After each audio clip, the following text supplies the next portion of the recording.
Looking at the 8 covenants of God, and in particular, we're looking at the Abrahamic Covenant today. The Abrahamic Covenant founds the nation of Israel and confirms the Adamic promise of redemption that in Genesis chapter 15, verses 1 through 18, and is associated with the dispensation of promise. The call of Abraham is in Genesis chapter 12, verse 1, and Acts chapter 7, verse 3. We see God instructing Abraham to take his family and to leave Ur and go to Canaan in Genesis chapter 12, verse 1. It is an everlasting covenant promised to Abraham and his seed, Genesis chapter 17, verse 7. The covenant contains the following promises. It says, and this promise is from Genesis chapter 12, verses 1 through 3. Chapter 13, verse 16, chapter 17, verses 18 through 20. And it says, I will make of thee a great nation. This is the beginning of the nation of Israel.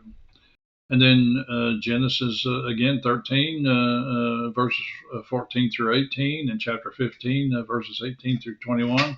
And Galatians, chapter 3, verses 13 through 14, says, I will bless thee, and thou shalt be a blessing. And then in Zechariah 14 and in Matthew chapter 25, verses 31 through 46, says, I will bless those who bless thee and curse whoever curses thee. And then 3 more references, Genesis chapter 12, verses 2 and 3, and Galatians chapter 3, verse 16, John chapter 8, verses 56 through 58. Says, in thee all families of the earth shall be blessed.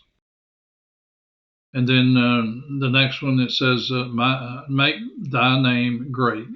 Genesis chapter 12, verses 1 through 3, Exodus chapter 2, verses 24 through 25, and chapter 6, verses 3 through 8.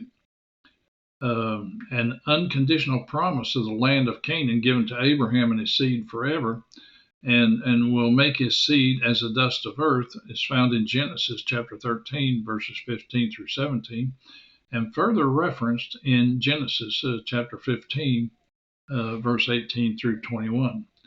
The Israelites have not kept the covenants with God, but he promises that they will one day turn to him as their God.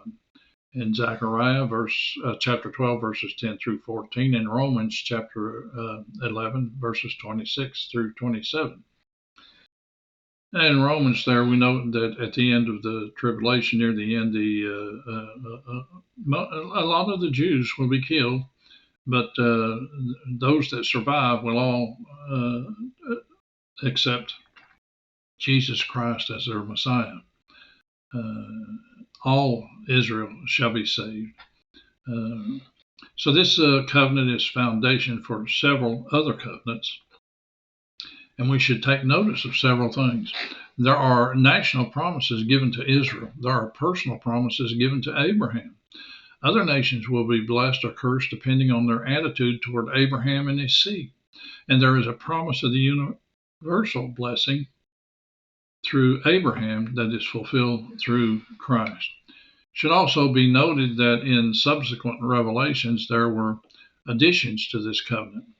Abraham was promised all the land that he's seen forever, and that his descendants would be as the dust of the earth. That's in Genesis chapter 13, verses 14 through 17. So this covenant is also enlarged in the land or Palestinian covenant.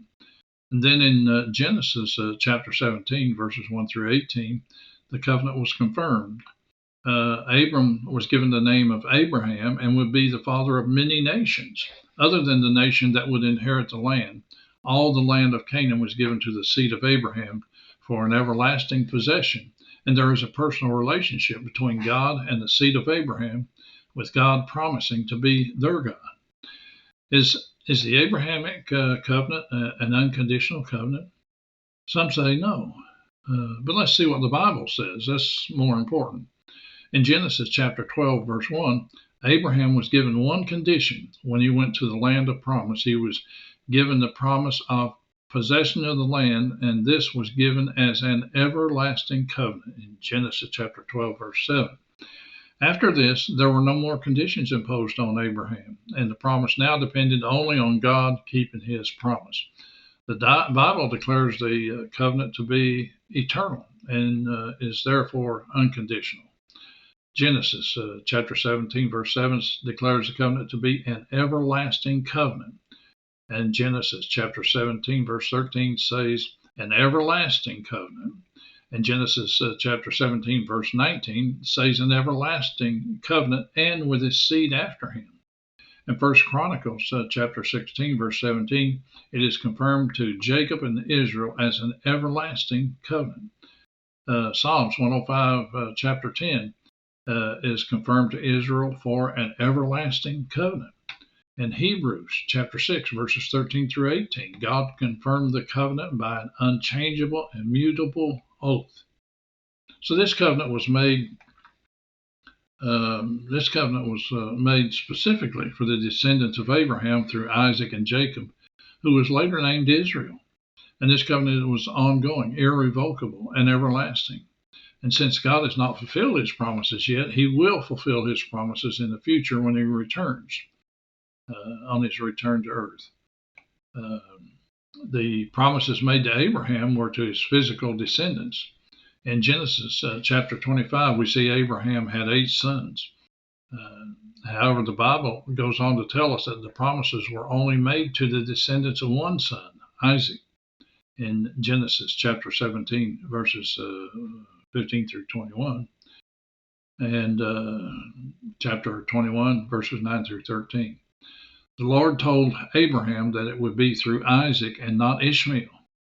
Later, the promise was extended to Isaac's son, Jacob, or Israel, in Genesis chapter 28, verse 13, but excluded his brother Esau. It is important to remember that these promises were given to the physical descendants, and those promises will be fulfilled in the near future. The land promises to Israel are mentioned over 200 times in the Bible. And I thank you for listening.